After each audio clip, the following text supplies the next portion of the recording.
Wakati tumekuja tuliongea na maidara ya serikali, Waziri Ruko amewaambia, tuliongea na ndugu zetu kutoka county government na kutoka serikali kuu. Siku ya leo tumeweza kuwaletea mchele gunia 600,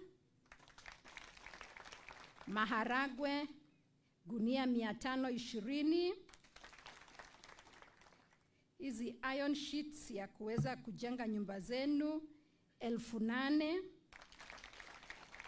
mablanketi 2,000, mattresses 1,000, boxes 50 ya sabuni na vitu kidogo kidogo ya kutumia ambaye tunaita sanitary towels, belts 20. Wakati huu ni wakati wa nyinyi kusaidiwa. Watu wengi wataleta vitu tofauti tofauti. Mmesikia mama county akisema amelete zake.